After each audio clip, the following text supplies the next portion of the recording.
And welcome back to another episode of the Media Boat Podcast, your weekly episodes for us talking about movies, TV, music, and video games, not necessarily in that order. My name is Mike. His name is Matt. My name is Matt. His name is Mike. Thank you for joining us. This is August the 1st, 2023. This is episode 394. Woo, 394. We're cooking. What are we going to do for episode 400? I don't know. Just what we usually do. But we're here, we're August 1st to celebrate Taylor Swift's song, August, as we do. Yes, me behind them all. Let's talk about all sorts of things today. We got a lot of thoughts, not a whole lot of news, but what news is there is weird. So we'll get to it. Oh, we'll get there. But yeah, welcome to the Mutable Podcast. As you said, this is episode 394, and let's get rolling because we got a lot of thoughts we got to get into. So yes, we're going to start, as we always do, with the music section. Start the music section with the Billboard, and start the Billboard with the Hot 100. Yes. And your number one hottest song in the land is Try That in a Small Town by Jason Aldean. Yep.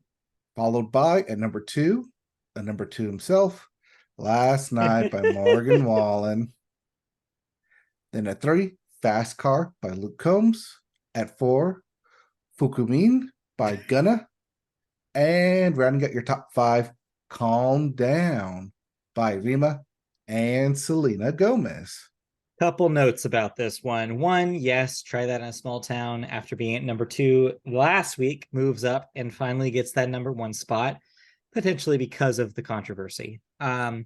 Second note is this is the first time since 1998 that 3 country songs have occupied the top 3 of the Hot 100. It's unfortunate that it has to be these guys. Taylor Swift? What? Are we not counting Taylor Swift in those occupations? No, because those were not country songs. No, but yeah, it's unfortunate that that milestone has to be with these dudes. But what are you gonna do? Is it? Are you more upset that it's with these dudes, or is it that with these songs? I mean, both. Can I say both? You can say both. Just and a note: we don't have a Billboard 200 right now, and the reason why is because, quote, a processing issue, according to the Billboard Twitter account. It will be posted and announced tomorrow, but unfortunately, that means we do not have a new 200 to give you guys today. Let's see. Did you see if it was fixed yet? As of when I checked this morning, it was still off. Let me see if Billboard has a story. No, it's still last week's. Okay. What happened to 7? So the chart that's on the 100 has also not been updated. I had to reference the new top 5 from a news story. Oh, the news story that Billboard does. Yeah. Okay. Both charts will be refreshed tomorrow, but for the purposes of this podcast, all I have is the Hot 100. So. All right. Yeah. So that's what happened with BTS's. Yes. Okay. Well, Billboard 200 we will resume next week then. But if you don't like any of those albums, we have new releases. This is sort of starting with Prestige by Girl Ray, Rocket Power by Quavo, not that Rocket Power, but yes, that Quavo, and Automatic by Rick Springfield. Yes, that Rick Springfield. Yep. Putting out songs. Well, there was so much happening in the music world this past week that we couldn't just settle on one story or 2 stories. Nah, we got the bits this week. The bits. Starting with Muse. Yes, the band replaces a song with profanity. Replaces song with profanity with song overtly about social uprising for its upcoming Malaysia tour stop.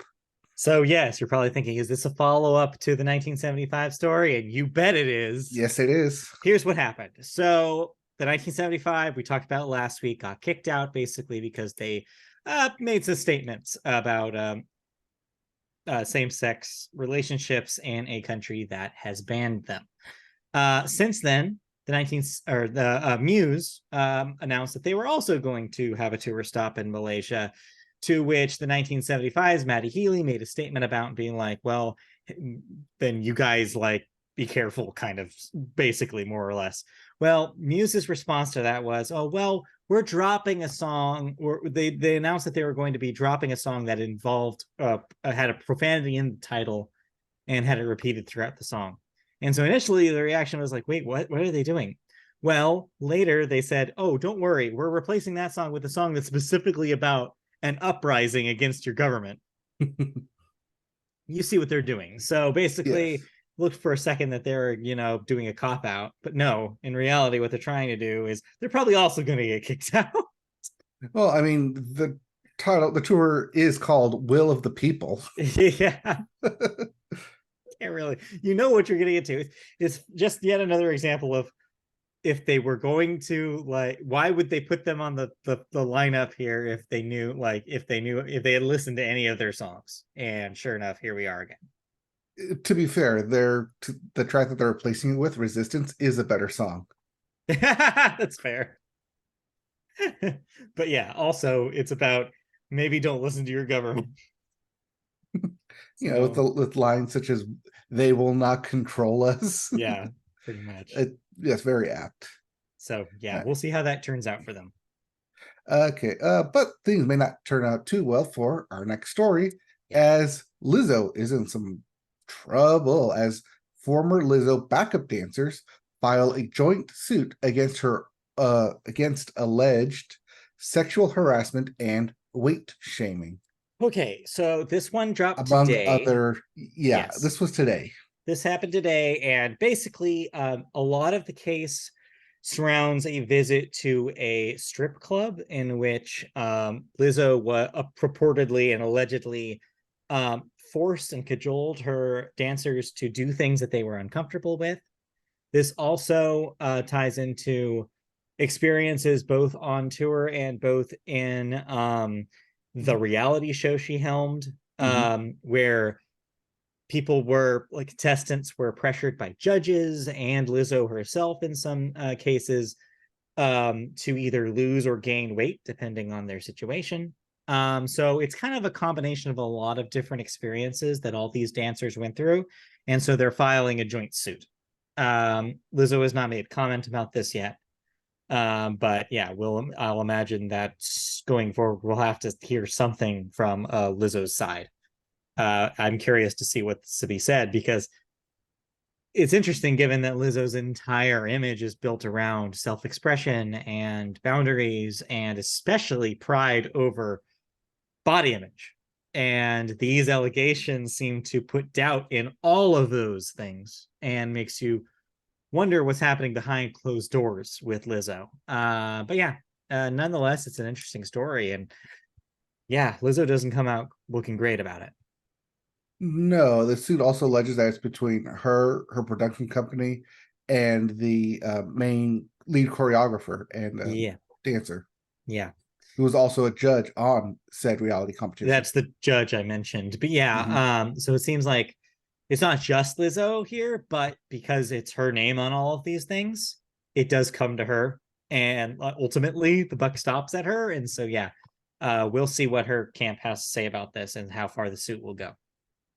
Reading through it, it did, at least for me, feel like it was meant to be like a team bonding experience in Amsterdam, but also went too far, especially when you don't tell people exactly where you're going, and then, as you mentioned, pressuring them to do things that they are probably not comfortable with. Yeah, it really seems to hinge on boundaries, and these dancers just seem to have felt like they were pressured beyond where they were comfortable. So we'll see what happens with that. Let's see here. In other news, in more high-end news, I guess. Positive news. Positive news. Olivia Rodrigo has announced the track list for Guts. Do you have it? Are we going to do that every time? No, it being the track list. Do you have it? I don't have it right now, but I have a few names for it.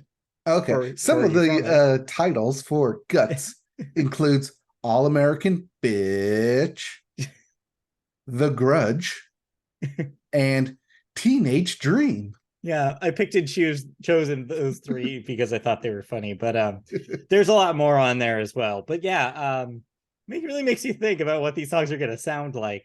I'm especially curious about The Grudge. Is it just her going, Music video is her climbing out of a well. yeah, while saying, anyway. I think it's more Billie Eilish. Yeah, that sounds like a Billie Eilish. Also, All American Bitch sounds like a Lana Del Rey B-side. I'm really curious about that. All right. I guess we'll find uh, out. okay. Hey, remember how we were talking about Vegas a couple of weeks ago? Yes. Well, we're back in Vegas because Cardi B is now the subject to a Las Vegas battery case after throwing her microphone into a crowd after having a drink thrown at her. So this is the continuing story about how people keep throwing shit at performers. Well, Cardi B Mhm. wasn't going to take it. She took a page from Adele's book and retaliated. I thought Except you were going to I say from D. Snyder's I book. mean, both, I guess. But yes, so she ended up throwing her microphone into the crowd. So a battery case was later filed by someone who says that that microphone hit them. It is not clear in which that the person that the microphone hit was the same person who threw the drink. Not part of the case. Regardless, the person who got hit by the microphone when Cardi B threw it is now filing a battery case against Cardi B. So we'll see where the city takes this. Again, Cardi B's camp has not made a statement about this yet, but we'll see what happens. It's also not a he said, she said because there's video evidence Right. of this happening. Somebody got hit. I mean, if you throw a microphone into the crowd, a crowd that's probably pretty tightly packed, you're gonna hit somebody. That's It's just also how it not, I'm works. going to throw it up and it's going to toss. No, it was No. purposely thrown at anger at a person. So, like you said, unclear on whether Cardi got her target or not, but regardless, she probably shouldn't have done that. But also, stop throwing shit at performers. Mm-hmm. Both of those things can be true. Cardi probably shouldn't have retaliated, but also, person shouldn't have thrown their drink. And yeah, there's bad choices being made on both sides here. Yeah. Do not throw drinks at performers, even if you are in the pit. Don't throw anything. Just don't No, throw things. you're not five. Yeah, You shouldn't be five at a Cardi should B I don't concert. think a 5-year-old should be getting a Cardi B concert. That's correct. All right. Speaking of concert got canceled is Travis Scott's Pyramid concert. It was officially canceled. This is his concert that was supposed to Yes. happen in front of the pyramids of Giza. Yeah. Officially canceled, but there is a new concert by Travis Scott that will be happening this week, next week. I think it's next week. Happening in Rome instead. Yeah. Of course, there's a lot of things in play here. One, the reputation of Travis Scott and his concerts still is a big question mark about whether or not people are comfortable going to them again. Number two, there was already controversy around the pyramid situation with the Egyptian government being like, I don't think we want this to happen. So ultimately, it didn't happen. But yeah, part of his new album, Euphoria. One of the songs is Utopia. called Utopia. Get to Euphoria. Euphoria later. One of the songs is called was it Maximus something? Maximus Circus. And so he's going to be doing a concert in Rome, promoting his new album, Yeah. which we didn't listen to.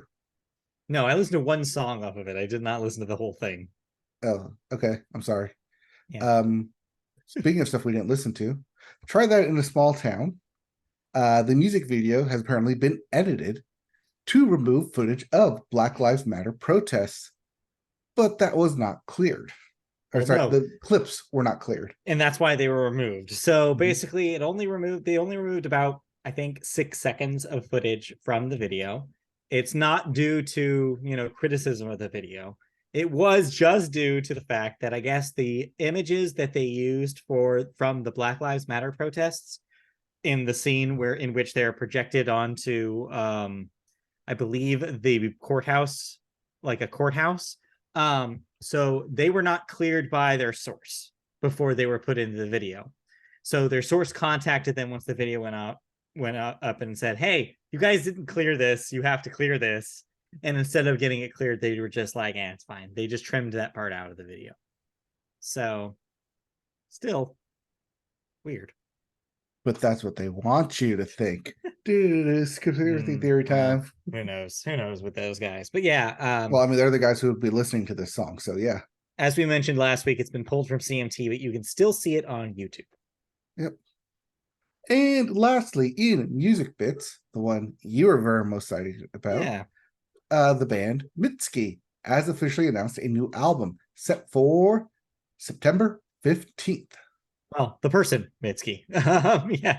She announced that this is her new project. Wait, isn't Mitski a band? Well, I mean, she has a backing band, but that is Okay. really just her stage name. Okay. Anyway. Anyways, yeah, new album coming out. Yeah. So there you go. Those are the music bits.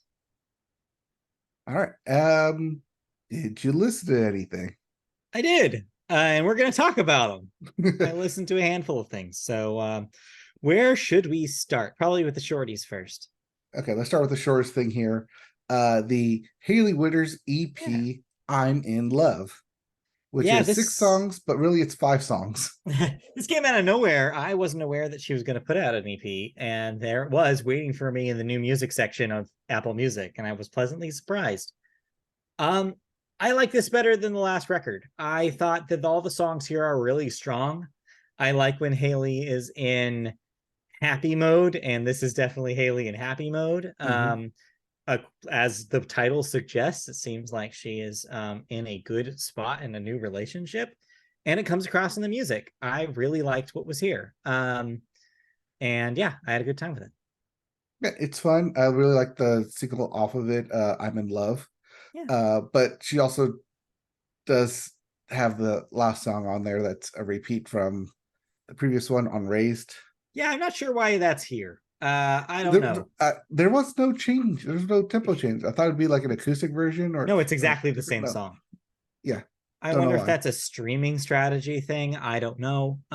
Maybe it's a current, maybe she's decided that's a single, and so maybe that's why it's included here. There was a single before that's always on the previous album. Don't ask me. I don't know. I'm just coming up with solutions here. But yeah, you're right. It is a fun like summer love bop. Yeah. Yeah, the title track I'm in Love is definitely a hit. And Good I stuff. look forward to more Hailey Whitters.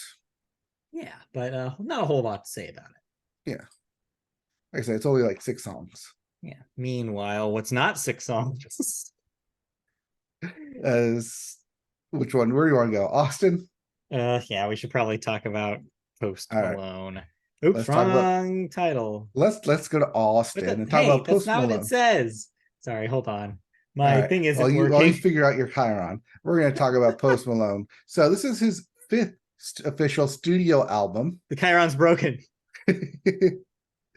By Post Malone, and this first one since having a daughter. So there we go. It's all you figured it out. Yay. Anyways, Post Malone. I don't think we've ever like actually reviewed a full album on here, have we? I don't know if we have. Maybe. I don't think I have. Yeah, I don't think you have. No. I think I talked about 24 Karat Toothache last year. Well, it was also kind of everywhere too. Yeah. But yeah, he's back. He's his first album in over a year, and it's being hailed as a very personal album. I say it's being hailed because didn't feel all that personal to me. Yeah. Post Malone is fascinating. That is ultimately what I feel about him. He is such a weird figure in pop music because I feel like what he wants to do with his music is so at odds with what everybody expects him to do. And I feel like you can hear that struggle, that tension in his records. in last year's 24 Karat Toothcake and here on Austin. It's an album that wants to do two very different things, and it wants to do them both at the same time. He wants so badly to be a pop artist. He wants to write pop songs. He wants them to be driven by guitar that he plays, and he wants you to know that he's playing it. Mm-hmm. But at the same time, he also feels like he needs to maintain this persona, this Post Malone persona, in which he is still a rapper, in which he is still hard, quote unquote.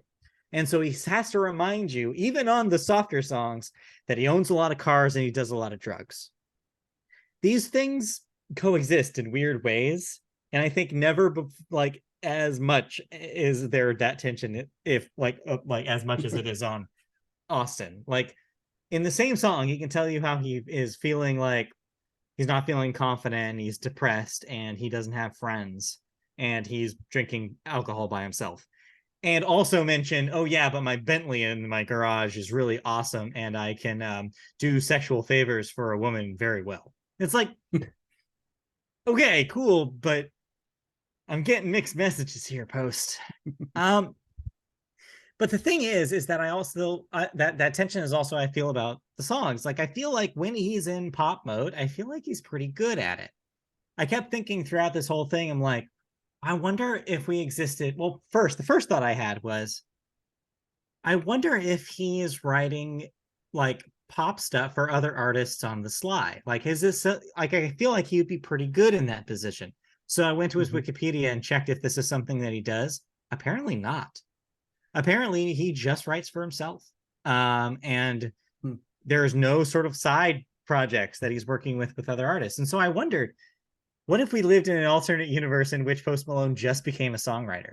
And like he didn't really focus on the solo career. I feel like he'd be a pretty good person to have collaborate with like a Taylor Swift or like an Ariana Grande, or like I feel like he could do some good work working with other artists, but for whatever reason he doesn't do it. Because I think the pop songs here are the best songs here. I like when he goes, I like the opening acoustic number. I felt I got I thought this before the Pitchfork review, so I want to say this was not. I want to stop people before they think I'm stealing this. I got like Nirvana Unplugged vibes from it. It sounded like a Kurt Cobain style, like I'm just gonna sit with my acoustic guitar and like just sing a song about myself. I was like, cool way to open an album. I'm feeling this, like this is cool. And then immediately the next song was like, oh wait, no, Post Malone is here, like, and he wants to remind everybody that he's still Post Malone. And there's little bits and pieces throughout the record that I'm like, this is all right. This has got a good hook. This has got a bridge. Like there's something happening here melodically. And then it just goes back to another song where he's rapping and you lose that kind of vibe. I'm not saying that there isn't a value in the rap music that he makes. I think that there's a reason why those are his big hits. He knows what works for him. He knows where his bread is buttered, and he still has those songs here. But part of me is like, your strengths are so varied. Let's get more of where your strengths are. And so to me, it's disappointing that it feels like a ping pong ball. I wish that he would stick to a lane and stay instead of feeling like he needs to be all things to all people. I think you're right there because those first like 3 or 4 songs definitely did hit with me. I think they were also hitting me with me in like the inner middle school, high schooler in me. That's like, hey, remember how you used to feel like this? Remember how like these were your big problems in life? Yeah. Well, you've grown up now, but you can still have those feelings deep in thing. You can still have those thoughts on it. And so that's where like Don't Understand and like Chemical both like hit with me like right off the bat, right on the first. I was like, wait, do I like this album? Do I like Post Malone now? Is this good? And then it kept going, and then that's where it lost me. And you're right, it does go into the kind of that very mixed messages, especially one of those songs where he's talking about like how lonely he feels, like he's how he's drinking, but then he still has his girl that he wants to like call and hook up with. Yeah. It's like, but if you can call her, like, are you really that alone then? Yeah. And I think that that's Post Malone in a nutshell right now, which is that he feels like he wants to express himself as this creative artist who can branch out and do things besides rap music. But he also feels like he needs to keep the persona while he does that. And I do think he's restrained by it. Again, I don't think there's anything bad with just being a rapper. Plenty of rappers are great. but his talents are so specific. Like, yeah, I feel like it's not necessarily a waste of talent. I feel like it's just a misattribution of how his talent is used. And it leads to a confusing and all over the place record. And also, let's be real, it's too long. It falls into that streaming problem, which is that he's trying to get those numbers up, but it's bloated as a result. And it just feels like it 17 just songs, 1 yeah. hour. And so it feels like there's diminishing returns. Too many songs that kind of do the same thing too many times. But that's where he's at right now. And I'm really curious if we do get a Post Malone at some point that just says, no, for reals, this is my rock album. I'm interested to see what that would sound like. But we'll see. This is not that. As much as he'd like you to believe it is, it's not. No. So that's fine. It, like I said, those first couple songs, good, worth a listen. You'll find some of those in the top 100. Beyond that, it does get into trying to play the streaming numbers. You're right. All right. But you did listen to one other song or one other album. Yes. Did you check this out? No, because when I found out that it was a side B, I did not check it out. Oh, but that's the thing, though, is that Carly's side Bs are always great. So this is Carly Rae Jepsen. Last year, I think it was last year, she put out Yes. the loneliest time. Yes. So Her first album in quite a while. And here she is yet again with another side B album, The Loveliest Time. So yeah, the thing with the Carly side Bs is that they always sound like that they're going to be like extra material. She always sells them as that, but they always end up having like an interesting hook to them that makes them give them a different vibe than the album that preceded it. And I'm happy to say that that's true here too. These are not outtakes. These are fully fleshed out songs that, I'm going to be honest, I think I enjoyed more than the last record. Yeah, I think The Loveliest Time is maybe more enjoyable than The Loneliest Time. And I think the reason is that we're getting more of dance pop Carly than we did on The Loneliest Time. When we talked about it last year, I think we were a little divided with our reaction to it. I think you ended up liking it more than I did. And yeah. And I think the reason for that was I didn't really like when she decided to make some left turns. There were one too many moments on that record where I felt like she was going out of her comfort zone in a bad way and doing things in kind of other genre adjacent stuff that I didn't really think was great for her. And this doesn't really have that many moments of that happening. This is more of her in her lane, flourishing, as they say. And yeah, I think it's a good time. There's a lot of fun dance stuff here. There's some experiments, but I think they're experiments that work in her favor. For example, she kind of leans into a little bit of like kind of a breakbeat kind of drum and bass kind of vibe. She experiments with some different EDM style sounds that she's never experimented before, with I think actually works for her. There aren't as many ballads here. She goes back to the emotion formula, which is just, let's just do the one. And yeah, and it's still good. And it balances out the danciness of the rest of the record. There's even a song later in the album that sounds like sleigh bells. Remember sleigh bells? Yeah. So yeah, it's like it's a cool, I think it's a cool vibe. I think overall it's a really fun summery dance record that improves on, I think, where she was at the loneliest time. I really liked it. Okay. So I mean, this is also probably the first, I think it's the first side B album that she hasn't really labeled as side B.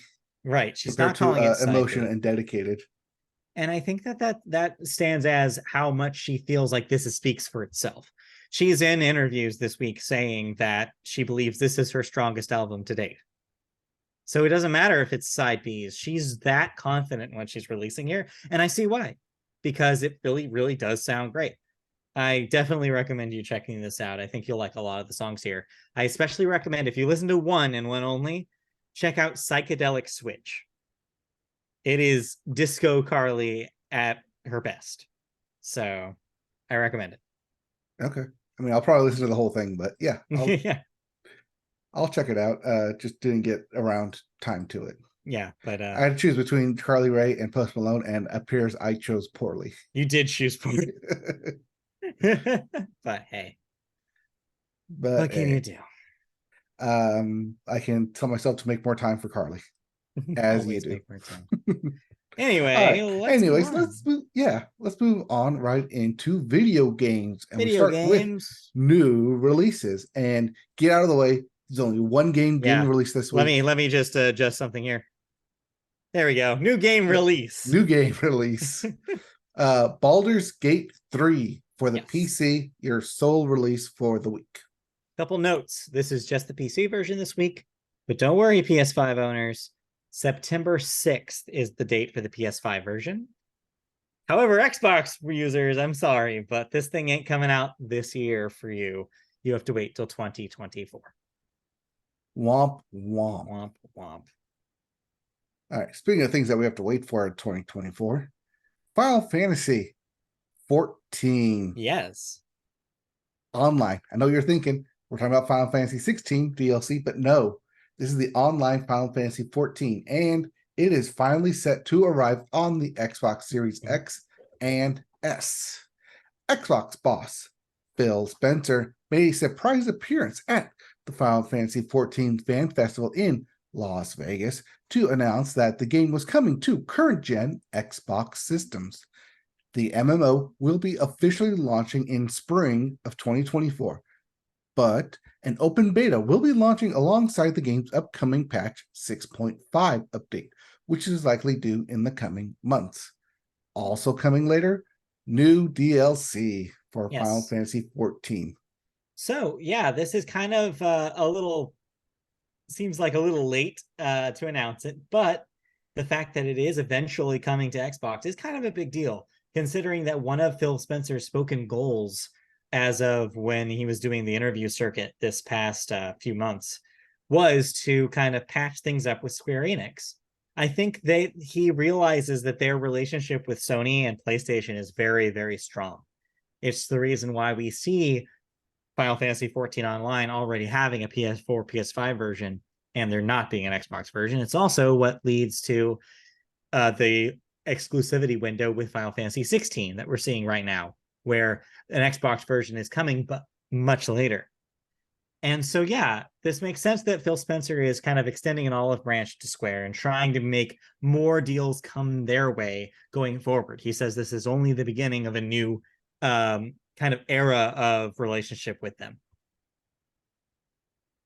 Yeah, I mean, it's always good to see Final Fantasy spread around to multiple people. Um, Xbox is going to have to wait for Final Fantasy 16. Right. But yeah, Phil Spencer, it's about time that he realized what they've been doing with Sony for the longest time. Yeah. About time. About time. All right. Speaking of time, TikTok users are apparently now having beef with Activision Blizzard. Well, so you say TikTok users, but if you're aware of who this is actually a crossover story between video games and music. So Activision is suing a TikTok user after he threatened to sue them for using his content.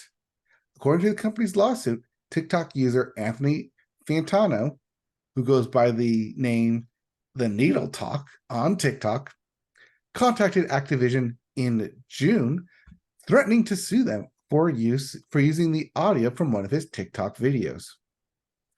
In the video, which is a TikTok duet involving another previously recorded clip uploaded by a different user, Fantano watches someone cutting a pizza into progressively smaller slices, which results in him shouting, "It's enough slices!" The clip became a meme online and has reportedly been remixed and reused numerous times over the past 2 years, which Activision says was celebrated by Mr. Fantano. However, when Activision then used the "It's Enough Slices" audio in its own TikTok promoting Crash Bandicoot sneakers, Fantano contacted them and threatened to sue.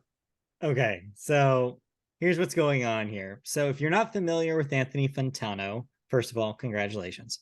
Two, He is originally was a YouTuber who basically posted review videos of new music releases. He's a music guy.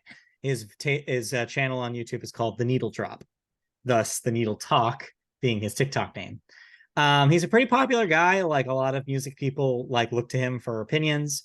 He's cited a lot by artists who want actively him to review their stuff, et cetera, et cetera.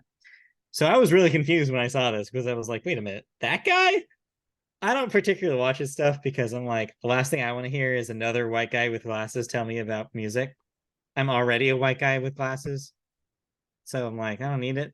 But I'd rather hear from other perspectives of what I should be listening to. That being said, he is very influential. And so it makes sense for Activision to want to use his clips in their stuff. So after he threatened to sue them, they basically had a conversation with his representation. His representation gave Activision an astronomical number, basically, millions of dollars in order to continue using his clip. The countersuit is Activision say, absolutely not. We're allowed to use this, and we're suing you for basically like suing us. So it is a countersuit to basically say, like, no, we're not giving you that money, and here's why. And And that's what's this led us here. comes down to who owns the clips. Is it the user or is it TikTok? Right. And that's the thing. Activision's stance is, well, this was given to us by TikTok as a list of free use clips. Though Well, no, Anthony fee use, not free, fee used sorry, yeah, clips. like you can use it. Like Yes. basically Activision was under the expectation from TikTok that this was something they could use in promotional materials free of charge. Fantano disagrees. Fantano says because he created the clip, that TikTok does not own it, he does, and that they should pay him for use of it. And that's where kind of the impasse is. I would bet that this gets settled because obviously Activision has a whole lot of more money than Fantano does, despite the popularity of his media presence. So yeah, I don't expect this to go very far. However, it does lead, if it does go to court, you're right. It does lead to potential precedent being set about who really owns TikTok clips. I would be interested to see it go that far, if just so we can have a ruling there that determines going forward what happens when this stuff goes down. But will we get that far? Probably not, because I imagine a settlement is on its way. But as it is quoted in Legally Blonde, it would be interesting to see if Anthony Fantano had issued other court filings for other users. Because why not go after those other users? Why now? Why this clip? I think it's potentially because of the big fish being Activision. Because it's Activision, can pay and so out. they could be singled out.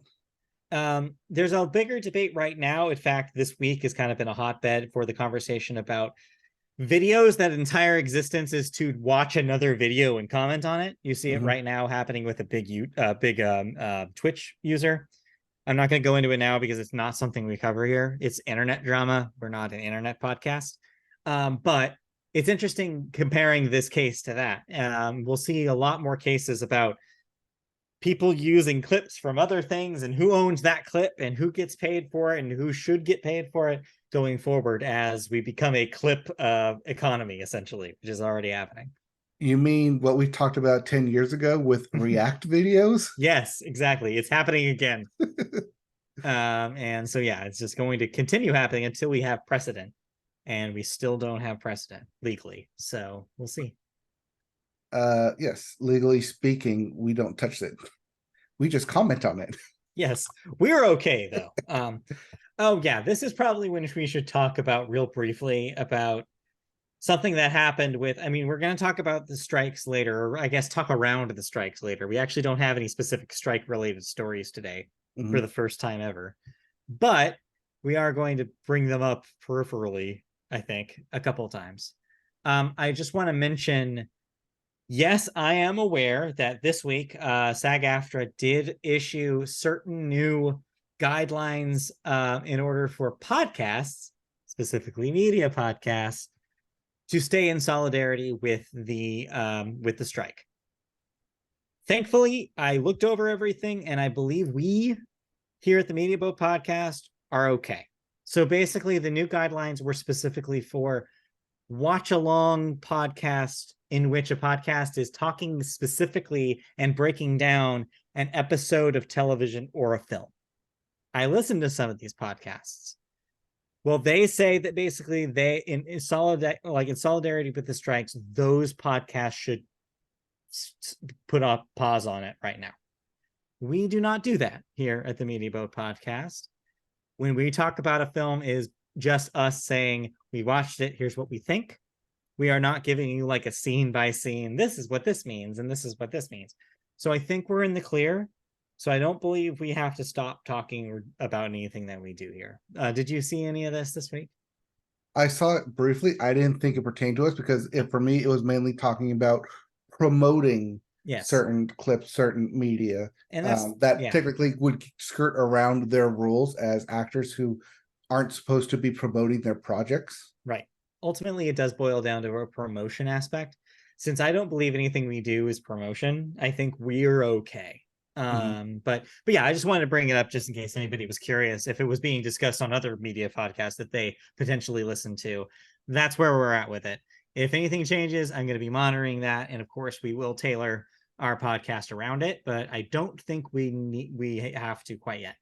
So I think we're good. I mean, we already tailor our podcast to Taylor, so yeah, she's not on strike, so we're okay.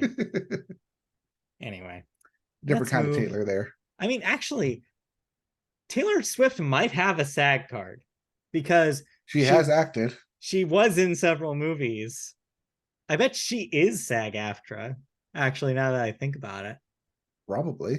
So she's just can't act in anything right now. That doesn't pertain to music videos, I guess. Or does it? It must not, because she was in... She released the music video for the Vault. Yeah, I Can See You. That she just did, yeah. Yeah, I Can See You. That was after the strike, I think. I don't know what the rules are for music videos. Maybe there are exceptions, just like game shows. I don't know. And like voice acting. Yeah, but voice acting. Alongside with that, I did see that, since I don't have it written down here, in the next round, past this current strike, they're going to be looking at adding animators. Yes. To their causes as well. Yes, they've already been pretty vocal about wanting to be part of this, as they are also in a situation where they need to negotiate better terms. So yeah, it'll be really good to see them get their voices out and heard. All right. So, but anyways, now that we're already talking about television, yes, let's start as we always do. Yes, one with both the strike content, but with the sports corner. Yes, thank you for taking the segue. I was getting there. Yes, Sports Corner, big sports week this week, as if you've been paying attention to Major League Baseball, you'll know that today, this very day that we are recording, is the trade deadline. As of a couple hours ago, it was officially closed. Pencils down. Yes, and man, were some moves made for some really big names in the league. First, let's talk about some big pitchers, because those were the big headline trades. We had some big moves. Max Scherzer went to the Texas Rangers. And today, almost at the buzzer, Justin Verlander went back to the Astros. Womp, womp. Womp, womp. Well, womp, womp for everyone in the AL West. Seriously. Including the Angels. But thankfully, we also were part of some big trade news this week. We got a handful of people, but most importantly, we got star White Sox pitcher Lucas Giolito to come over to our ranks. So he's already started for us. Let's not talk about that game. But anyway. And returner CJ Cron back on the Angels. Exactly. With as we continue to deal with the Rockies for some reason, they seem to be our favorite team to trade with.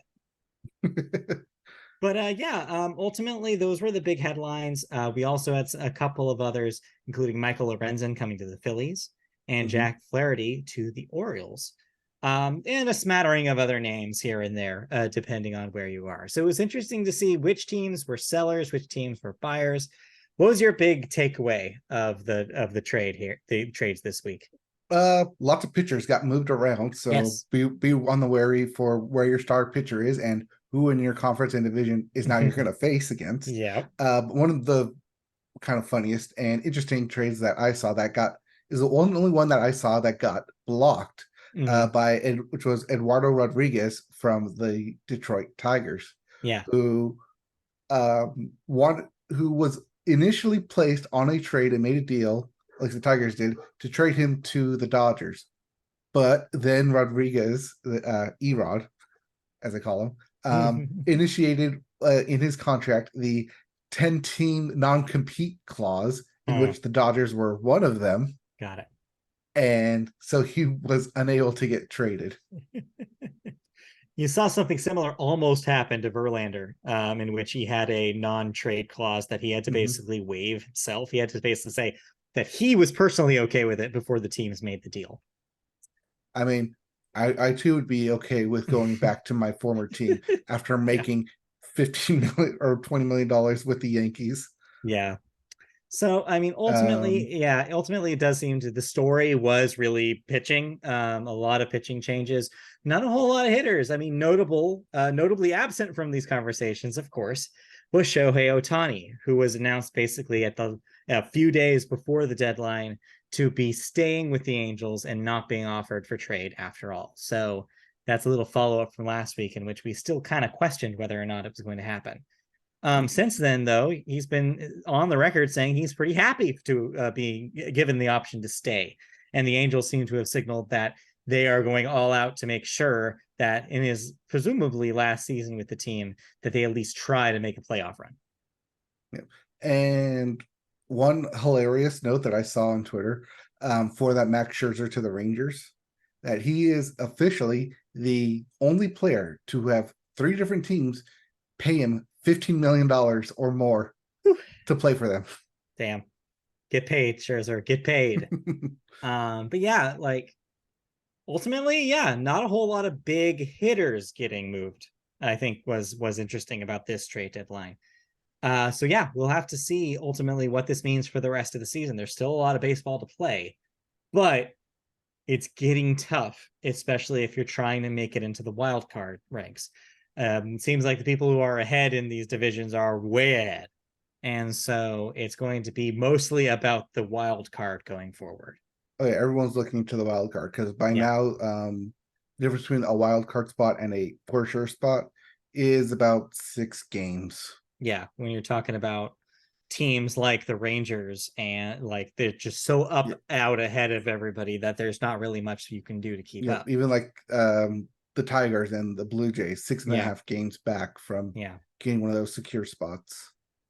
So yeah, we'll see ultimately how this shakes out, but at least now we know who's going to be on the teams going forward. Oh boy, it's going to be complicated. And for those of you who like Anyways, really, really care about your individual team, do look at the minor leagues as well, because yeah, players were traded in there as well as compensatory picks and trades yep, for certain players as well. yep. Some teams seem to be more than happy to take minor league stars instead of risking their big names. I thought it was interesting how many of the Angel prospects ended up now as Rocky prospects that I'm sure they're happy to develop. So we'll see. All right, let's move on to other sports. Let's talk about football as the Hall of Fame game will be getting rolling this Thursday, the Jets and the Browns. Yep. That game will also be featured on the upcoming episode of Hard Knocks, which will be next Tuesday on the 8th. So we will not be covering the Jets Hard Knocks next week because it'll air after we do this. So following week. All righty. And speaking of football, if you have kids that are interested in the Super Bowl, but like the big weird ass Nickelodeon treatment that Nickelodeon has been giving football games over the last couple of seasons, well, fear not, they're in luck. Thanks to the rights this year being on CBS networks, Mhm. Nickelodeon will get a simulcast for the first time ever of the Super Bowl just for kids. So you will have the Nickelodeon treatment where there's slime and big effects and goofy eyeballs everywhere all over your Super Bowl game. They've been doing this for the past couple of years for both the playoff games and some specialty games during the end of the regular season. But yes, this is the first time that the Super Bowl will be on a different network other than the parent one. I think this is really smart. I think that this prohibits the kids from being bored out of their mind watching the Super Bowl at the Super Bowl parties. So yeah, Yes. just put this on for them. I think it'll be an interesting alternative too for people who get bored with the normal telecast and want to switch to something a little bit more D- like Depending on who's in it, appealing. I want to Yeah. see some slime touchdowns Yes. You'd love that. and So some yeah. more SpongeBob field goals.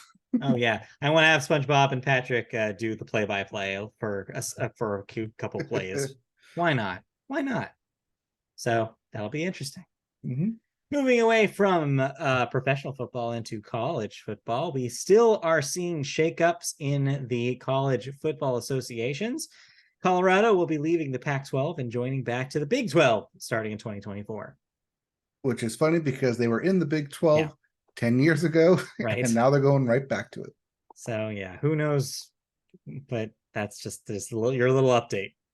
Yeah, but this means that the Pac-12 has lost four, I think, official teams. Some of the other ones I've seen include both Washington and Oregon Mm-hmm. having talks with the ACC to join them. That's right. Huh. Oregon and Washington, the two probably most northwestern teams Yeah. outside of Northwestern, Uh-huh. um, in talks of joining the Atlantic Coast Conference.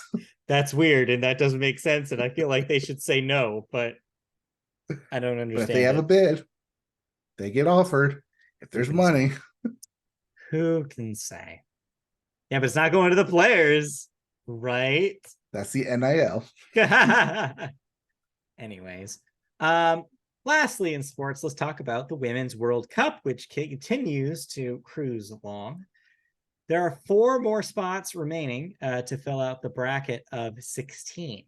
Teams currently in the 16 include Switzerland, Norway, Australia, Nigeria, Japan, Spain, England, Denmark, the Netherlands, Sweden, Colombia, and of course, the United States. Sweden and Colombia, even though it's not technically on the bracket yet, they will be the number one seeds for their respective groups because they have enough points.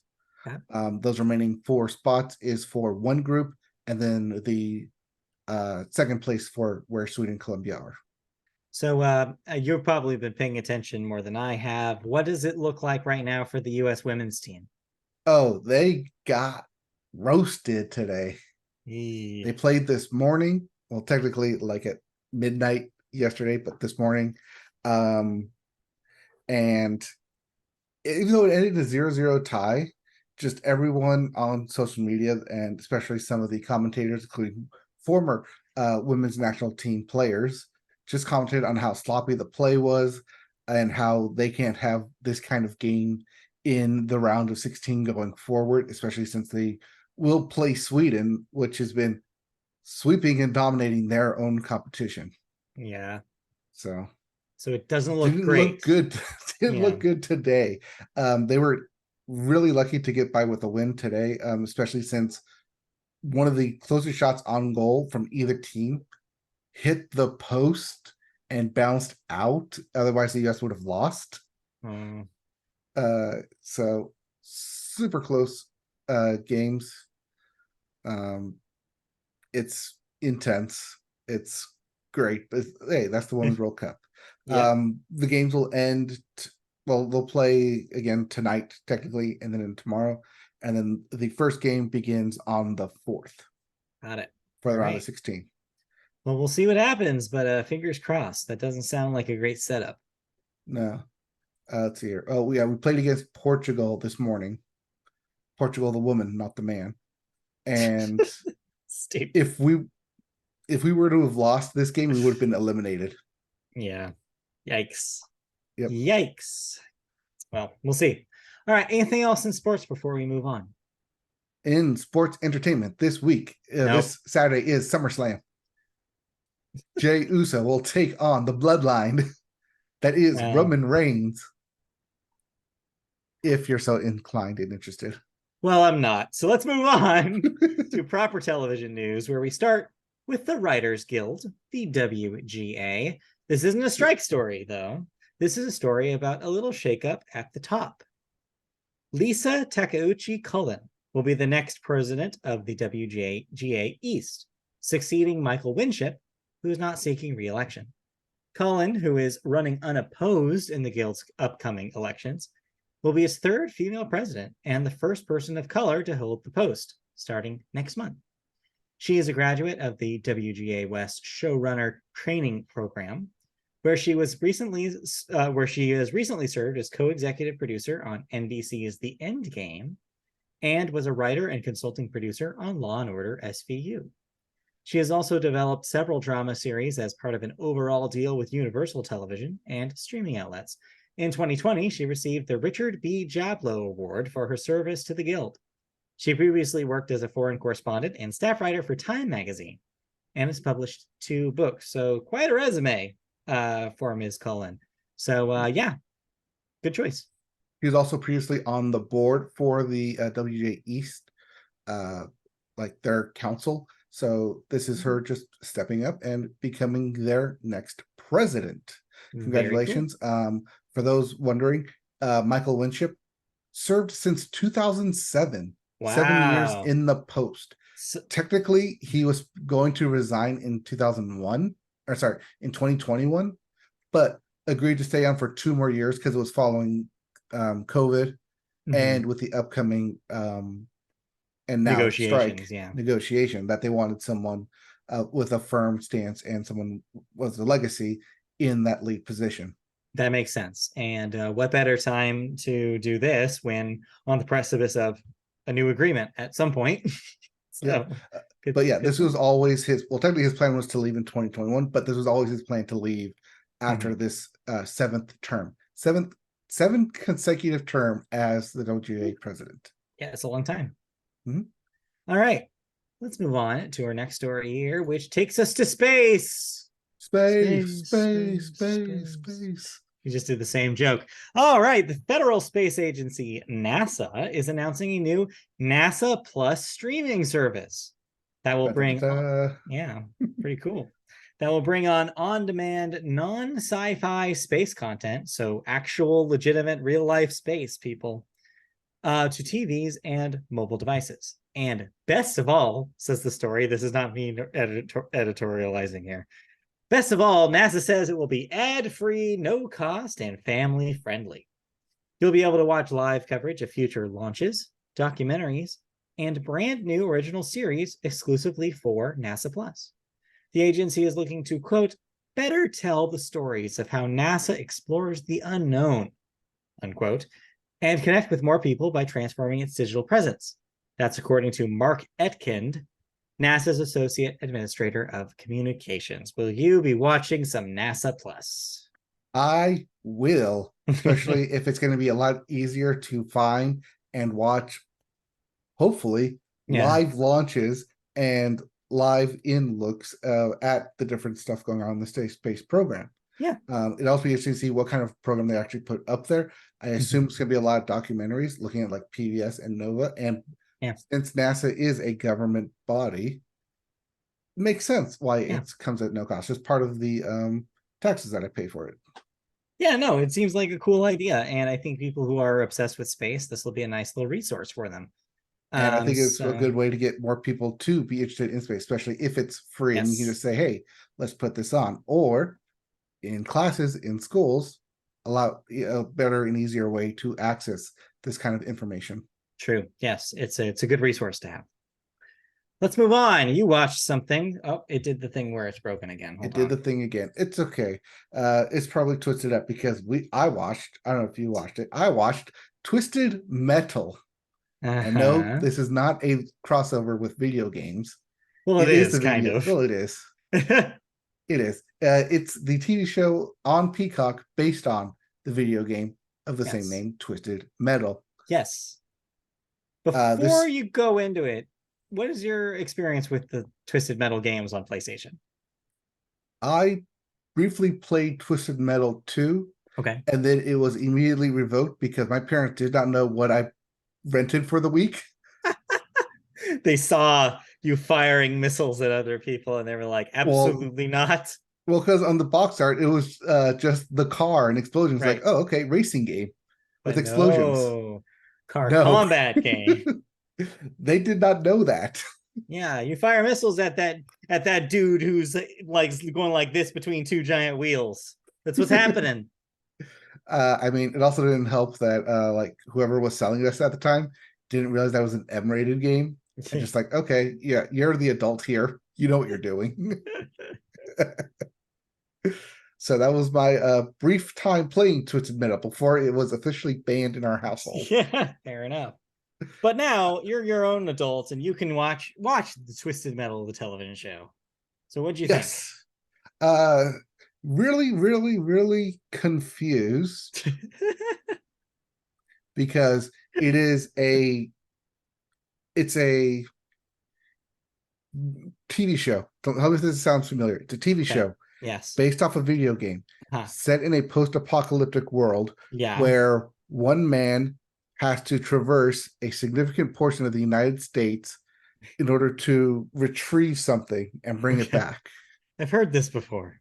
Right? Doesn't this sound familiar? It's like there's no one else. It's like he's the last of this of them. Yes, it's the last of his kind. Yeah. Uh-huh. Yeah. Mhm. Uh, that's the premise of Twisted Metal, Okay.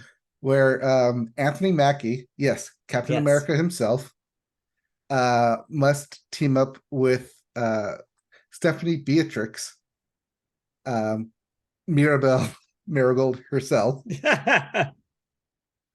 and traverse the desolate wasteland of the United States, where outside of the major cities that are fortified is run with criminals and cars and guns, Mhm. and thus Twisted Metal. Right. Very loosely based off of a Carnage game where the Mm. goal is to destroy your opponents. Yeah. Okay.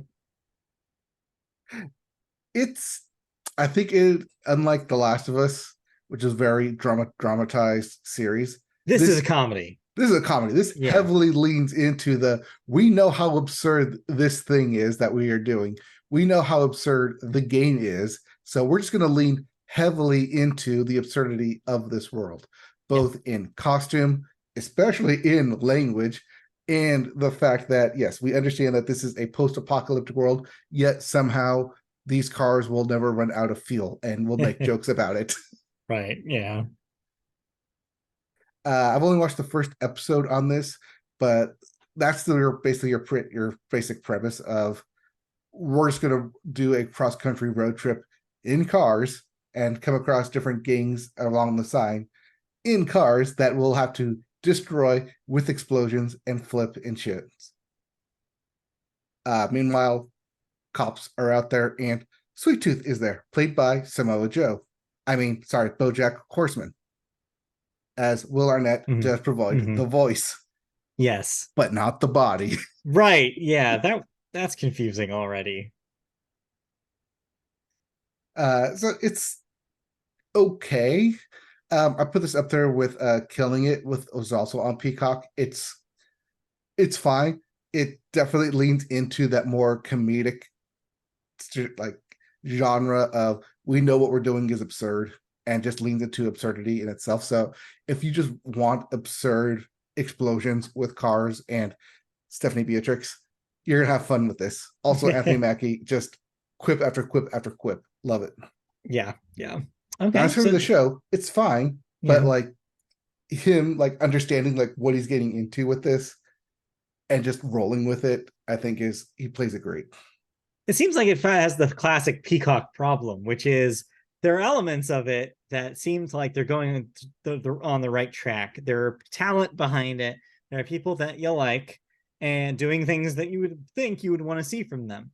but conceptually, does it all click? And it sounds like maybe not yet is the answer. It's I don't know if it's the writing, but it's probably more in line with like the directing, the cinematography. That Yeah, in this dark world, apocalyptic world, everything is still brightly shot, brightly colored. We want you to see the absurdity instead of a dark, brooding. Everything is dark and intense. yeah, yeah. Fair So enough. it's it's the other take of apocalyptic worlds. Interesting. Okay. Yeah. Well, All 10 episodes are up. You can just binge watch the entire thing. You have to have Peacock to do it, but yeah. hey, $5 Well, for unlimited. Oh, recently, I don't know if we covered this, probably didn't. Peacock is updating their pricing point for the year. fun. Yep. All right. Well, elsewhere, though, I just want to mention real briefly, I have caught up on the after party, and I just want to issue an apology for being so harsh on the pilot or the first Yes. episode of the season. You were right. I needed to give it some time because once it's gotten rolling, it's gotten great again. I really enjoyed the last two episodes. The noir themed one and the Wes Anderson riff Yes. were both perfect, perfect, like right on the dot satires of their things, and it worked wonderfully. And so now I'm back on board. The characters are working are clicking with me now, and I'm back to be like, oh yeah, no, this is great. This is working again. So I Yep. just need I to give told it you. time. That was keeps the first one too with the Yep. rom-com setup. It's Yep. just here's your baseline, here's your flatline, here's what you basically need to understand before we start getting into all the different perspectives and how Yeah. everyone views it. Yes, that Wes Anderson one. Um, Really very great. hilarious, I was very great, watching very with on Chris, point. like when I was watching with Christy, we just kept looking at each other every time that a song would play, every time that they would make a choice, it'd be like, yep, The taxidermy just randomly. Yep.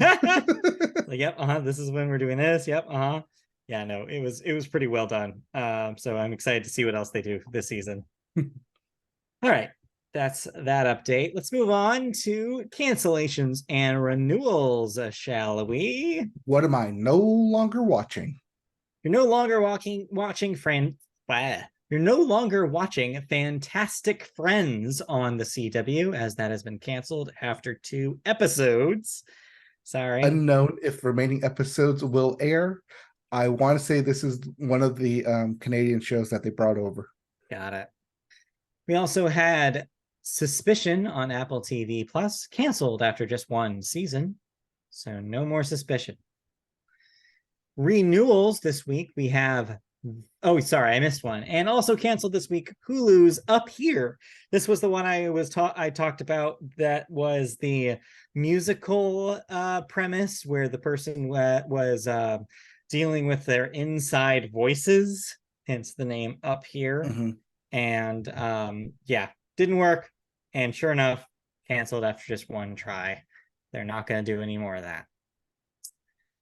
But yes, renewals this week. The Righteous Gemstones is getting picked up for a 4th season at HBO. I'm sure you're Yeah, thrilled about that. still in the middle of its third season. Chugging along, still chaos, Yep. but hilarious chaos. And Disenchantment will be confirmed to return for a 5th season, but it will be its last for Netflix. They've already have it. It's already Yeah. in the can. The upcoming fifth season, which will be in September, officially its last. It's done. Unknown if it'll be split up into a part one and part two. Yeah. Probably will, but yeah, fifth season will be its last. All right. So that will be the end of that. Speaking of the end, we unfortunately do have some deaths to talk about. Yeah, it's a rough week for a lot of reasons. Let's start at the top. First off, we have Bo Goldman, age 90, was a screenwriter, wrote One Flew Over the Cuckoo's Nest, Melvin and Howard, Scent of a Woman, won Oscars in 1975 and 1980, and the Laurel Award for Screenwriting Achievement in 1998.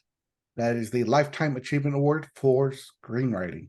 So yeah, definitely a storied in a lot of big movies there. So quite a career and quite a life, age 90. Mm-hmm.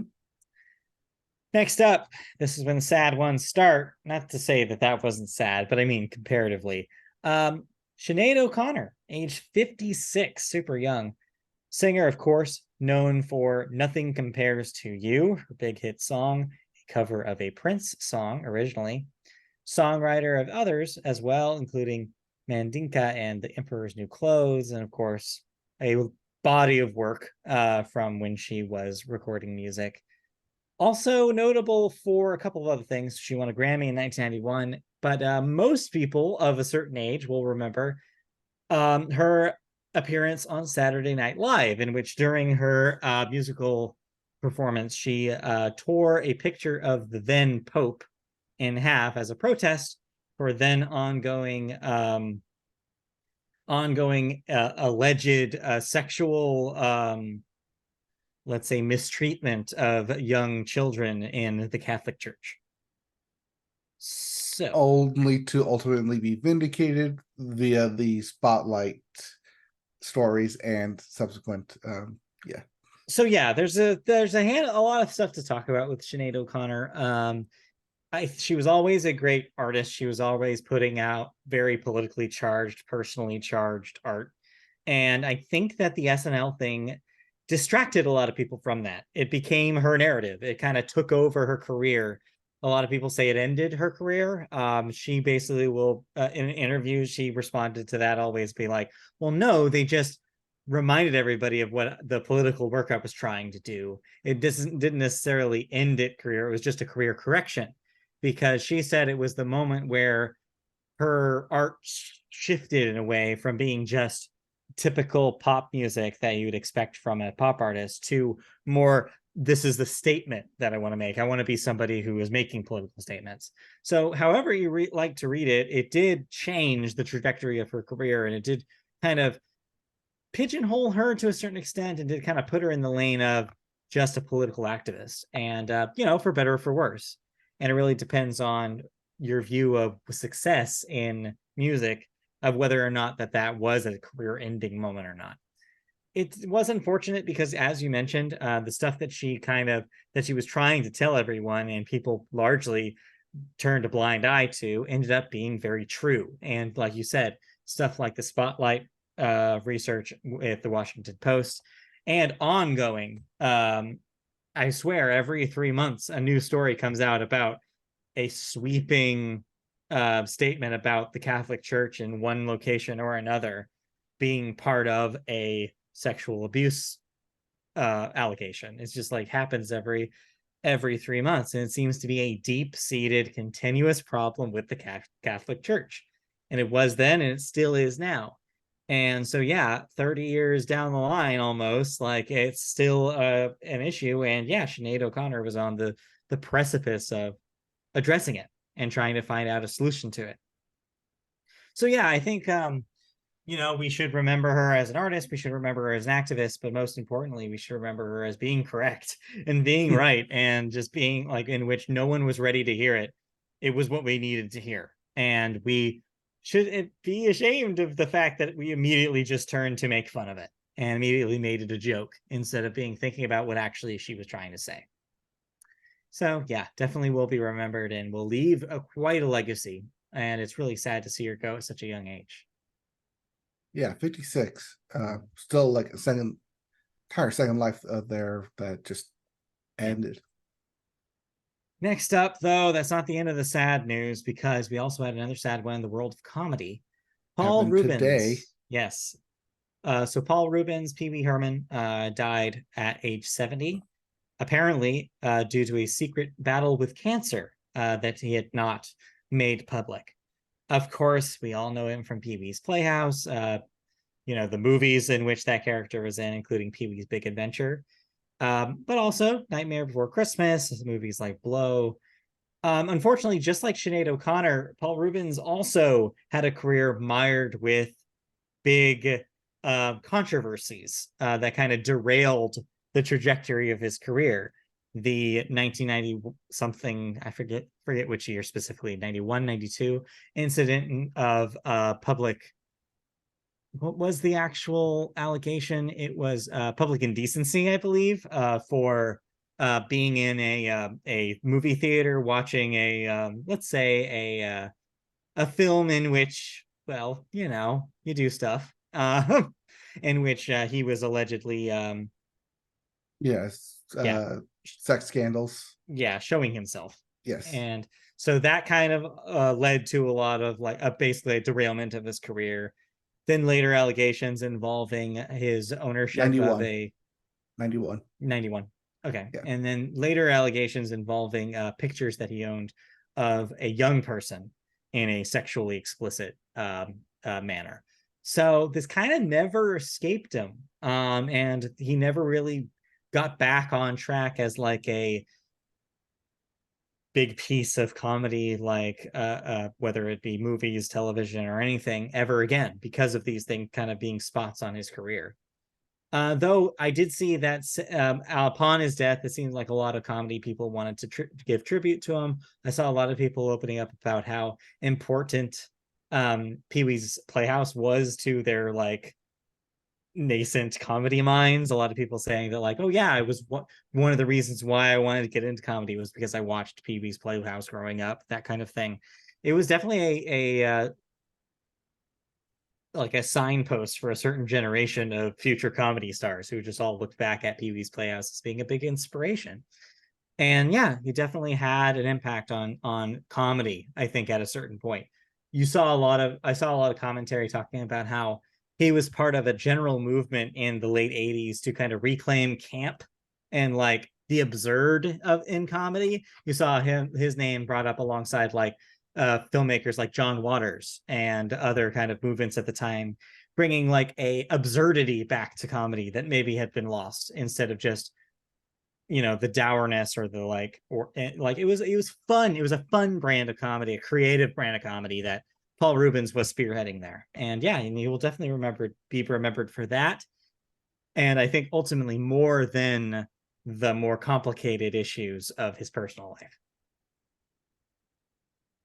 Yeah, I mean, towards the end of his, I would say towards his life, or at least over the past like 15, 20 years, Mm-hmm. he's been more or less popping up in different bit roles in TV shows. Yeah. Um, you also probably didn't know that it was him when he popped up until it's like see the credits roll. And you're like, oh wait, that was him. But Right. yeah, I think because a lot of people, as you mentioned, have the image of him doing Pee-wee's at Pee-wee's Playhouse, that Right. for him to do like other roles, especially more serious or dramatic roles, just threw people from like realizing that he was an actor who had range. He Oh could yeah. do the dramatic with the comedic. Yeah. So yeah, definitely will be remembered for sure. Let's move on to the last one. Ooh, brutal one. Angus Cloud, age 25. Actor, most recently known for his role in Euphoria, but also in North Hollywood and The Line. Yeah, this one we know. I don't believe we know cause of death quite yet. But what we do know is that there were it was potentially due to kind of just having to deal with the death of his father fairly recently, and how that maybe affected him. It seems like that seems to be what the kind of the connections people are making with the death here.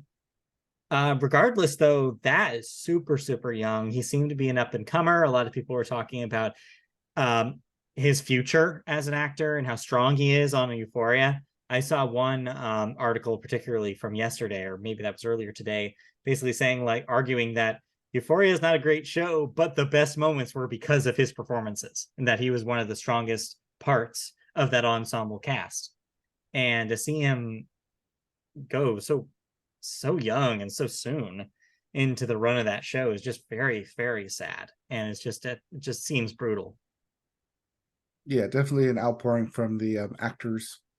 Uh, just, I mean, 25, super young. So young, truly. Like it's just, yeah, it's really sad to think about. But now Yeah. we have to turn to the box office. Yeah, I don't know how you pivot out of that one. Jeez. But yes, we do need to move on to movies, and we will move on to the box office numbers. And surprise, surprise, no surprise. We called this last week. Barbie hangs on to your number one spot this week with $93 million, moving to a beautiful 351 million domestic, just becoming easily the biggest smash of the year. I want to say it's at 750 worldwide right now. Yeah, that will be probably $1 billion movie when this is all said and done, which is quite a big deal for something that was probably not that expensive to make. So congratulations to everyone involved. I don't know if you saw $795 million worldwide. Yeah, I don't know if you saw my tweet, but I witnessed the most Los Angeles conversation about Barbie I've ever heard in my life. Friend of the show, and of course, constantly brought up. Christy and I went to the Hollywood Bowl on Sunday night. Yeah, Sunday night. And while we were there, I overheard a couple of very Los Angeles looking 20 somethings, and they were having a conversation about Barbie, and one of them said like, "Yeah, they got to be like super rich now, right? Like Greta and Margot got points on the back end." I had to explain what that meant to Christy on the way home, but yes, kids, yes, they are probably very, very rich now. Anyway, so yes, Barbie is I your number mean, one movie. yeah, Marco Robbie probably before this.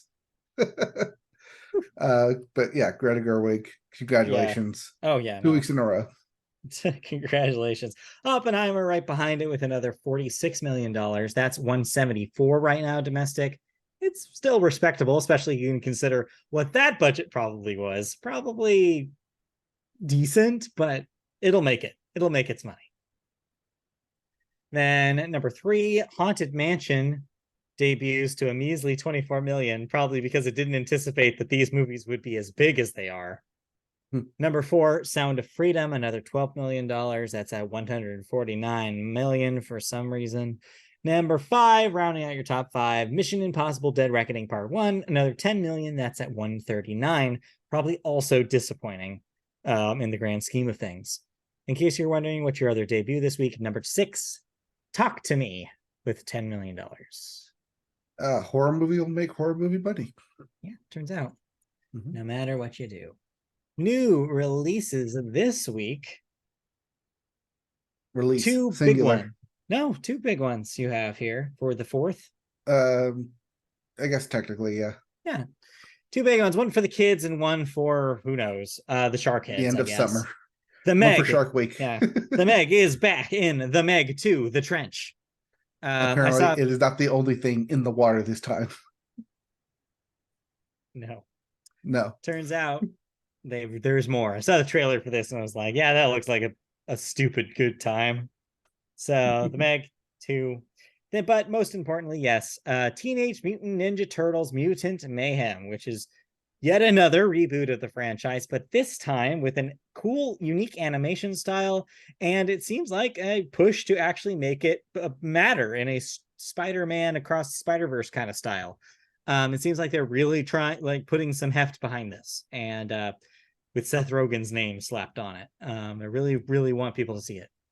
Yeah, a lot of big name actors in this that are supporting actors and not in the lead roles, despite what some people may think. Yeah. But I think they are really leaning into the teenage part of the Mutant Ninja Turtles and actually casting young actors in those lead roles. It seems like they get big plans for it going forward as well. They're already going to spin off these characters into a television show after this happens. But yeah, it seems like early buzz is pretty positive. People in the animation world are especially hyped for it. So hey, it could be pretty cool. Who knows? Probably won't be checking it out, but it'll be on Paramount Plus soon. It might be a streaming special when we get there, but we'll see. Let's move on into some movie news for you so we can wrap up the show today. We start with Sony. Oh, wow, it did the thing again, didn't it? Hold on. It did the thing again. But anyway, Sony was in the news. Sony did. They did a shuffle. Yes. Yes, I'm getting there. They did the shuffle.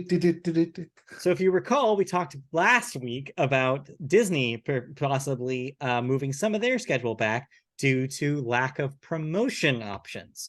Well, Sony is actually pulling the trigger on this, starting with Craven, which is shifting from a planned October 6th release back to August 30th, 2024.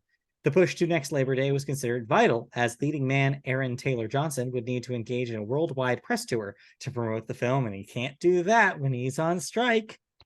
A planned sequel to Ghostbusters Afterlife has also been pushed, this time from its December 20th, 2023 Christmas window to Easter weekend next year, March 29th, 2024.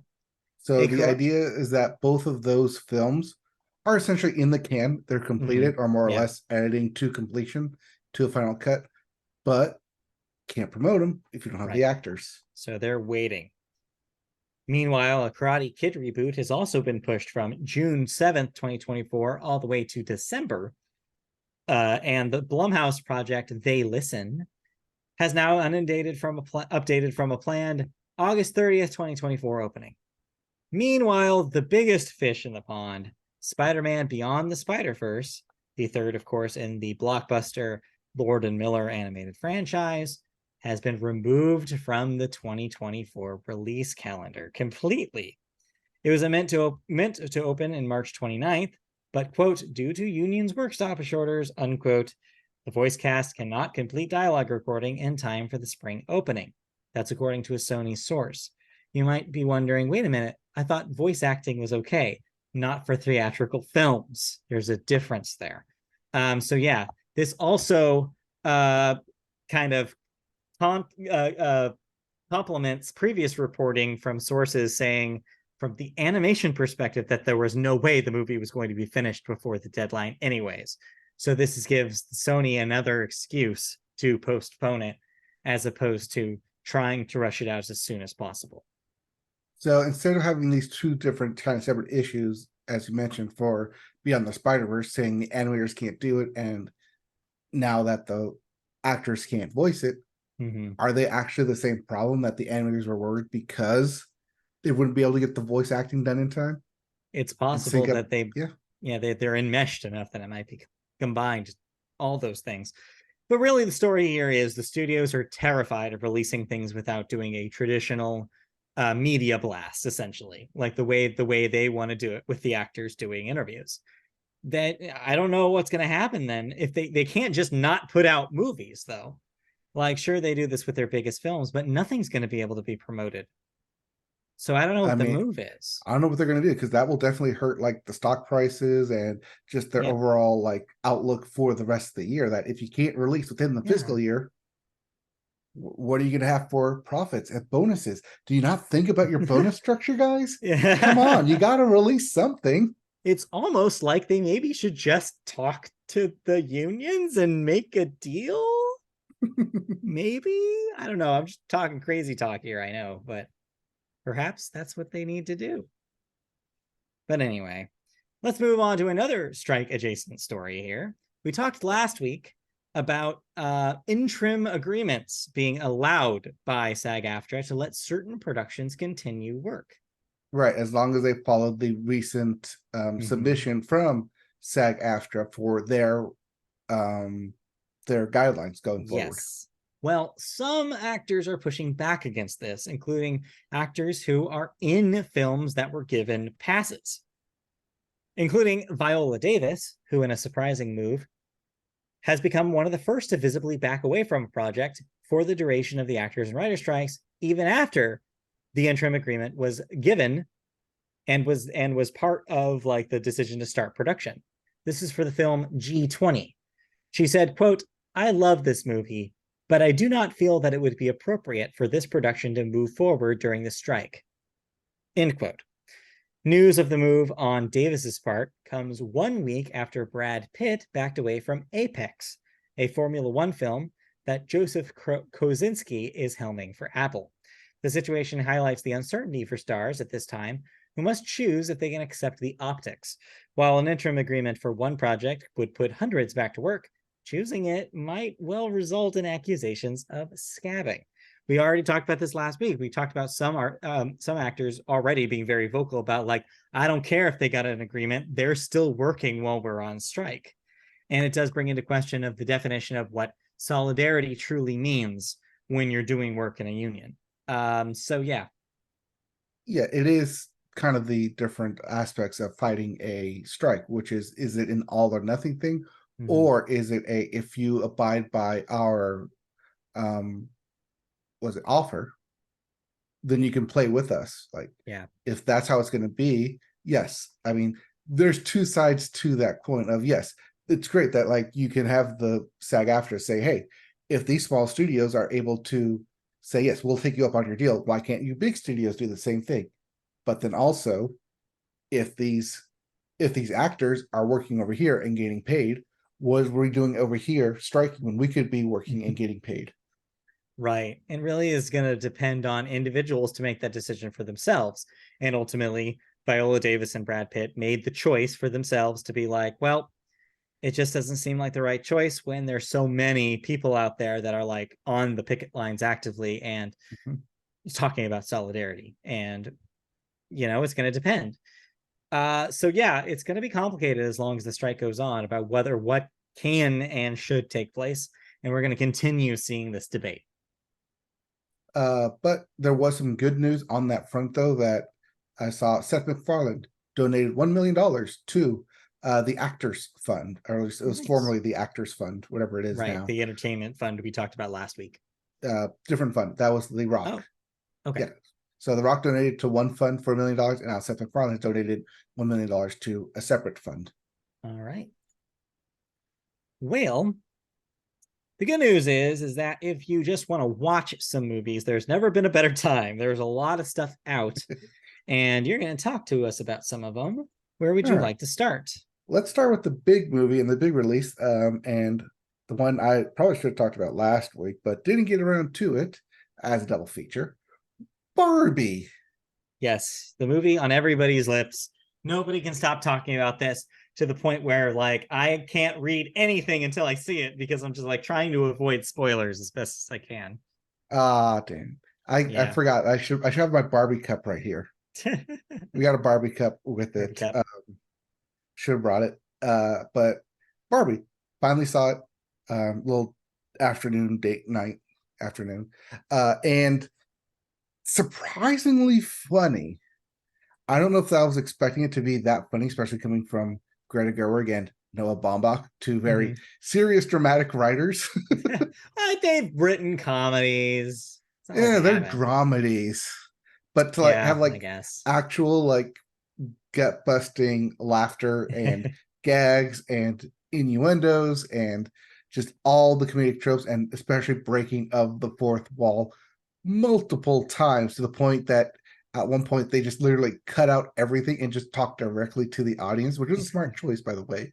Um, just the way it was both written and shot and directed, just praise everywhere. It is a great movie, not just for the women, but for the men and the children.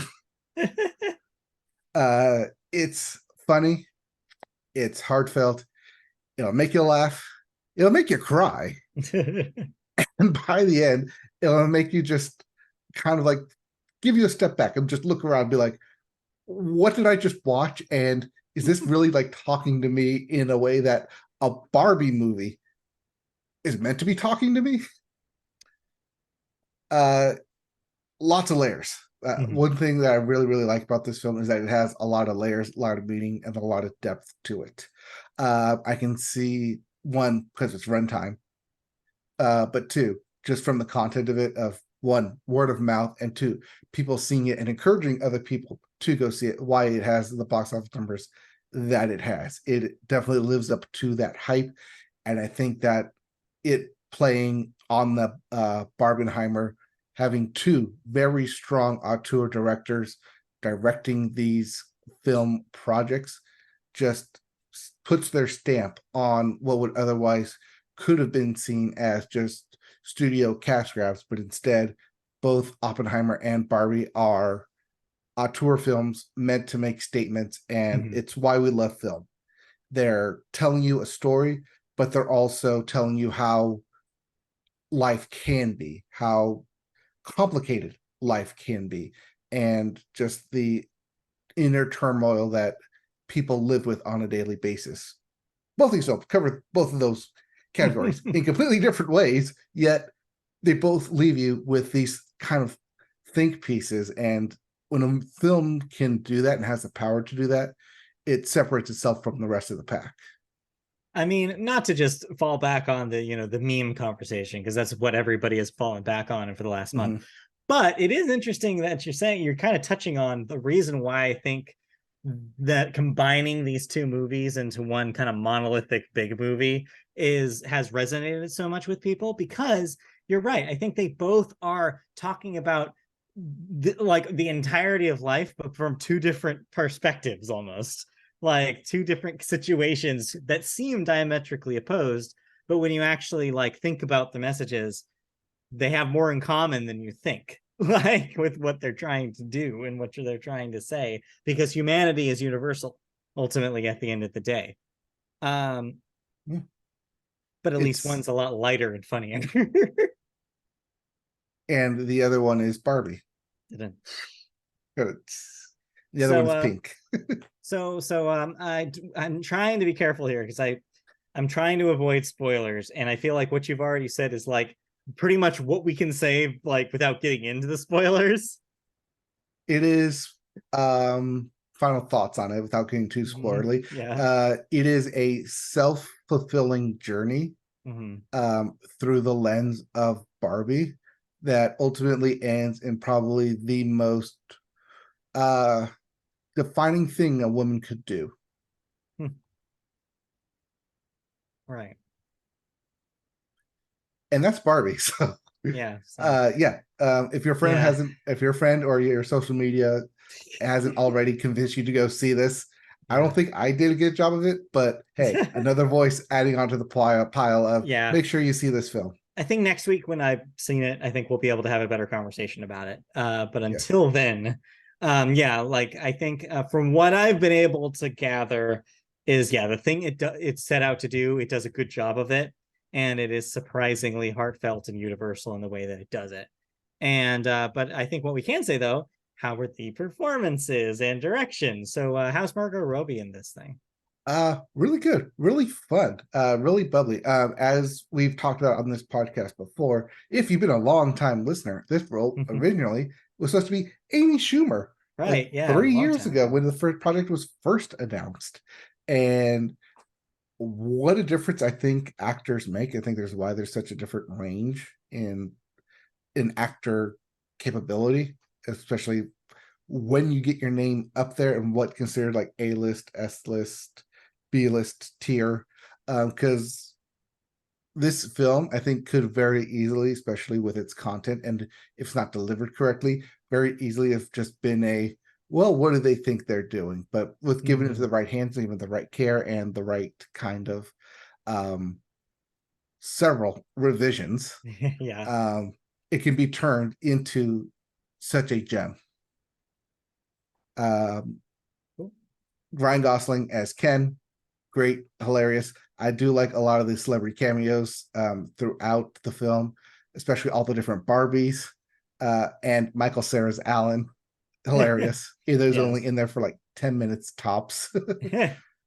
uh, but it's just a fun journey. I think everyone hits their mark. Will Ferrell surprisingly like hits the right line between both maniacal CEO and comedy goofball, to where like, oh, I hate you, but damn, you're just so funny.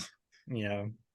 But yeah, the acting is great. It has a lot of good both background gags and foreground gags of like, hey, like I had that, or I remember that, or yeah, that product was discontinued. That guy was also discontinued. That product was discontinued. Lots of these things were discontinued, yet they're here. They must have gone deep into the catalog of Barbie, much of the same way the Super Mario Brothers did with, hey, here's all these like background gags that you can see, and like, no, that will not just like thrust into your face, but also like at times make a point of why this stuff is here. Well, cool. It's yeah, just overall they did their homework, they made a great script, and it turned out really, really, really well. Well, good. Yeah, no, I haven't heard anything but positive stuff about it, so I'm pretty psyched to watch it finally when I find a showing that's not full. So working on it. Yep. All right. But there's other movies happening in Yeah. the movie Stuff ether here. that yeah, stuff that you don't have to go to a theater to. In fact, No. you can watch it at home But should if you I? have Apple TV Plus. But should I think is the question. Yes. So the one on Apple TV Plus currently is called The Beanie Bubble, about the Beanie Baby bubble of the Yes. 80s and 90s. And it not specifically told from the main guy's Ty's perspective, TY. Did you call them TY Beanie Babies or did you call them Ty Beanie Babies You know from that? what? I actually don't remember. What is the official answer? The official answer is Ty, Tie. Okay. but because they're Yeah. always capitalized next to each other, I always call them TY. Okay. Yeah, I don't remember. I don't remember what we Yeah. called them. Watching this movie, that's when like they say like these are Ty's Beanie Babies. Like, no, there's no S, so it's always TY Beanie Babies. But no, apparently it is Ty Beanie Babies. Um, so just it's a story not of the founder, but of three women throughout his life and told through their kind of perspectives and influence on the company. Um, and it goes back and forth, yo-yos between the 1980s, 1983 specifically, and 1993. About a Mhm. 10-year gap, just goes back and forth between when it was first started and the company of Thai stuffed animals kind of like became Mhm. in the early 80s to 1993, where the actual Beanie Babies came into play and the kind of craze behind it. So it ping pongs back and forth between both the company itself and then the actual Beanie Baby bubble and explosion in popularity. So in order to tell the whole story of the Thai company, this billion-dollar stuffed animal company, and if you watched a lot of other films on Apple TV Plus, like Air, like Tetris, this falls right in line with those kind of films where it's a story about capitalism and why it's good and how this bubble happened and this kind of pop cultural zeitgeist happened, but also capitalistic tendencies around eBay and hey, if we sell this product, why do other people get to then sell this product at like 10 times the cost? Mhm. And why should they be able to do that? We should shut them down. Hey, if this person's promoting Beanie Babies, but they have no affiliation with us, can we sue them to stop them from doing that because they're talking about our product and not officially our spokesperson? So lots Mhm. of stuff like Mhm. that too, corporate stuff that like is like early and new on that time, especially around these like breaking of the internet. How it's like a wild west. Nothing's like you don't anything can go. Like eBay, like web pages, like selling stuff directly online. So Mhm. um, it's interesting and fun in that aspect, but it's also with the forefront of this is $1 billion company we are talking about. Right. Yeah. Does it capture that, having lived through this era, does it capture the vibe of what it was like to be part of that? Did you have Beanie Babies growing up? Were you part of the fad, you could say? I didn't have a lot of Beanie Babies. Mhm. Um, because they were seen as girly or whatever that means. Did your sister have any? Yes,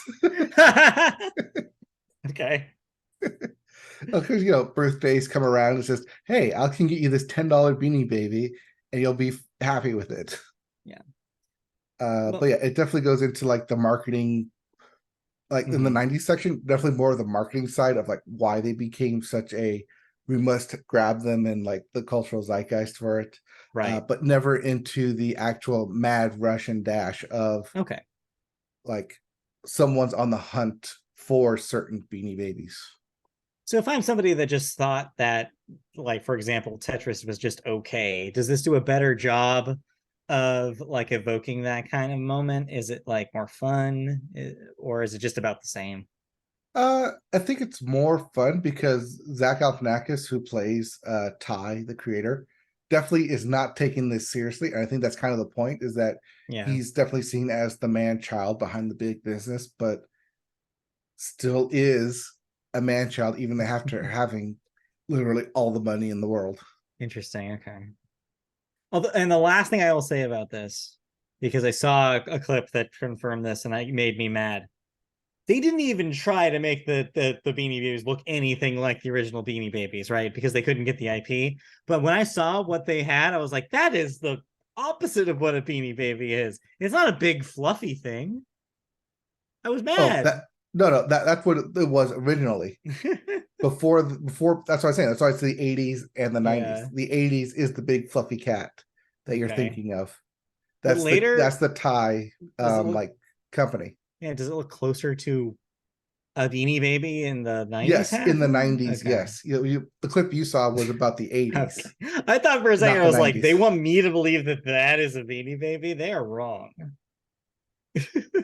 But I No, get it. They can't have the actual designs, and I understand that. But still, right, disappointing. right. Disappointing. Do you want to say anything about Beanie Baby? Okay. No Nope, nope. comment. Just a thumbs up. Were you really talking about it when I walked in? Yes. That's meant to be. I will say it brought me back a lot of nostalgia from that era as a big Beanie Baby Collector. collector. Yeah. Yes, you kept stopping and talking to me like, "Hey, we had that one and that one." Yeah, we were really, my family was very into it. So Yes. my dad would always be in different airports traveling for work, and he and my mom would be like, "Oh, which ones do they have?" Yeah. So, But yeah, it wasn't much more of like the collecting that you saw like in the movie. It was just briefly touched upon. Unless it was yeah. like about the corporation It was, itself. but it was interesting to kind of see the background because like you didn't really know what was going on behind the scenes as Yeah. much. But I did like that like I said at the beginning, I did like that it was from like the three main female perspectives who helped influence the That's company. cool. Cool. Yep. Well, cool. Maybe I'll talk to Christy and see if she wants to check that out. But it's not the only thing you watched. No, because I hate to break it to you, but they cloned Tyrone. They cloned Tyrone? Yes, on Netflix, they cloned Tyrone. Well, okay. This is from first time director Jules Taylor. Jules Taylor? Jewel Taylor, no S. He's directed a couple of other stuff, mainly TV series, but his first film director. He's also written screenwriter credit on Creed 2 and Space Jam: A New Legacy. So this is his first film, both written and directed by for Netflix, called They Cloned Tyrone. It is a sci-fi thriller, kind of mind-bending piece starring John Boyega, Jamie Foxx, and Teyona Paris, and Kiefer Sutherland randomly. Randomly in there. I I kind of don't want to get too heavy into this about like what it's about, but because I don't know, is it weird to say that there's a twist ending? It's just a sci-fi movie, but basically, John Boyega, Jamie Foxx, and Teyona Paris are a drug dealer, a pimp, and a self-proclaimed dancer. Okay. Who stumble upon a conspiracy within their town of mind control for their within the population, and between them they uncover a conspiracy that this may or may not actually be happening, and it goes pretty widespread, and that they get the whole town behind them to try and uncover the meaning of what exactly is happening. Basically, your inciting incident is that there's a hit put on John Boyega, and he dies. Jamie Foxx sees him die. So imagine his surprise when he sees him the next day. Oh no. So that's your basic premise of they clone Tyrone. Of why did they clone him again? Like, yeah, are you a clone? Are you the real person? Who was the other person before? Are you real? Are you an android? What's going on here? And it definitely has a lot of layers and meta commentary, especially around both the black population, around conspiracy theorists, around government experiments, and around basically assimilation and annihilation. Mm-hmm. So lots of heavy themes in here in this sci-fi film. Mm. It's on Netflix. It does take a while to get going. That first act structure definitely takes a lot to set up because it establishes a lot of like everyday daily life before just the absolute absurdity of everything kicks into in the second act, and then the actual what the hell did I just watch in the third act? Especially when you get to the end, it's like, well, why is it called They Clone Tyrone? And it's not until the very ending does the name finally pull all the way back and into focus that you see, wow, this is a crazy messed up movie, and I could not stop watching it. I mean, just a name like that already is very evocative. You're like, okay, I want to watch this to find out what this means. And it seems like it does a good job of kind of slowly unraveling the mystery for you, that it really sells it. So sounds pretty good. It kind of is. It's definitely, like I said, after that first act, it definitely gets going. Like once you get up to John Boyega getting killed and then his clone appearing, that's when you're like, wait, I just saw this, didn't I? You start having this question like, wait, is this a new person or is this like a Groundhog Day kind of thing? Yeah. So, but because we know that it's called They Clone Tyrone, that it's kind of like, okay, so you know kind of what's happening, but it doesn't give away anything until the very end. Well, so there you go. So you'll have to solve the mystery yourself by seeing it. Yeah, but like I said, for a first time director, um, really well done, really well shot. Definitely keeps that veil of mystery, and the way it's shot is definitely in that kind of 70s kind of blaxploitation kind of vibe too. More recently, if you've watched last year's Winning Time about the Lakers and how it had like that very grainy look, Yeah. same thing's going on here, where it has that very 70s, definitely different colors, and definitely that kind of very grainy film inspiration within this as well. Okay. Cool. So that's They Cloned Tyrone. Yep. What else do we got? One last one, right? Yes, like I said, I watched Legally Blonde. It doesn't count. Okay, well, we gotta bring it up because after I watched Legally Blonde, it said, "Hey, you might like this other film," and this other film was 80 for Brady. I didn't type it, save the rest here. I was so confused because all you wrote was 80. No, like, because I wrote it on my phone. No, because I wrote it on my phone. So this came out earlier in the year. Yes, this was I think like a January or February release. 80 for Brady, the old ladies on their quest to the Super Bowl. Yes. Kind of the same vein as the Book Club and Palms of recent, where kind of the same vibe of ladies in their senior who want to go on one last big adventure. Yeah. It's kind of stupid. It's kind of ridiculous.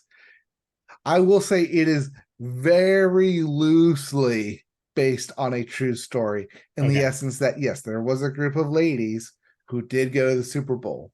And in between, we're going to embellish a lot of what happened. Sure, yeah. It was fun. It was dumb, but it was fun. Yes, it's dumb fun. It's dumb fun. Yes. I mean, you liked it because it had both my boys, Gronk erotica, and Guy Fieri. And Tom Brady. Yes, and Tom Brady. And apparently, according to the lore of this film, one of the ladies is the reason that Tom Brady beat the Falcons after coming down 28-3. Well, I don't know if that's true or not, but I'd like to believe it. Part seems a little unfathomable, but According to the lore of this film, that is exactly what happened.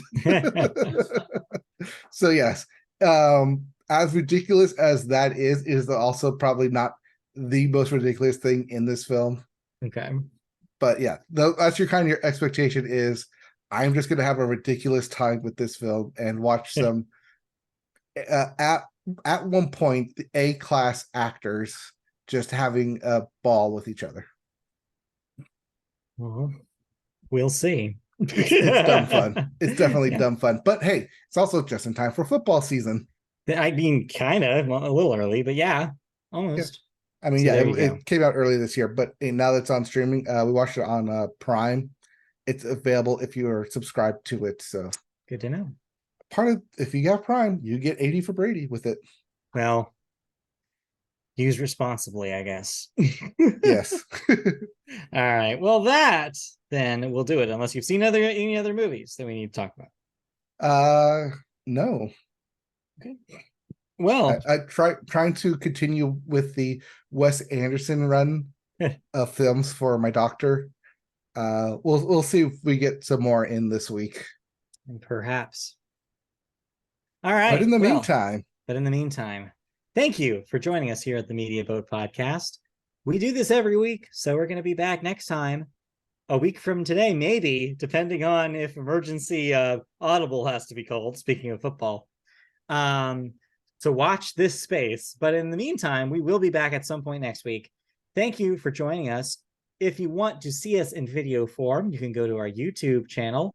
Just search Media Boat Podcast and it'll take you there. Just like the Rugrats movie. Take you there. I think I actually updated that too. So cool. So if you search youtube.com/mediaboat. That works now? I think that works now. Sweet. All right. We're at better. Media Boat Podcast. At Media Boat Podcast. Cool. So check that out if you want to see our videos. If you rather hear us in your ears in audio form, we offer that as well. You can tune into any audio podcast listening device and service that you choose and search Media Boat Podcast. We're on Apple Podcasts, Google Play, Amazon, iHeartRadio, Spotify, wherever you listen, we're there watching you. No, we're not watching you. You can just listen to us. We're also on social media. We're on the artist formerly known as Twitter at MediaBoatCast, so you can find us there. We're on Facebook if you search Media Boat Podcast as well. We're on twitch.tv playing the occasional video game on twitch.tv/MediaBoat. You can also find a weird list of all our episodes on IMDb. You can find us in a Discord that has 0 members, and you can find us. And I think that's it. Oh, yeah. And you can email us questions and comments or anything you want to know about the show, mediaboatpodcast@gmail.com. Oh, yeah. And you can go to mediaboatpodcast.com to see our written stuff as well as an archive of our shows. So that will do it for this week. Thank you for joining us. We'll be back next time for more Media Boat Podcast, maybe a meteor discussion about Barbie or whatever else happens, news and new releases and so on. Yep, we'll be back with more news, more thoughts, maybe more of us. We will find out next time. Funny, very funny. But yeah, it might just be me, but we'll see what happens next week.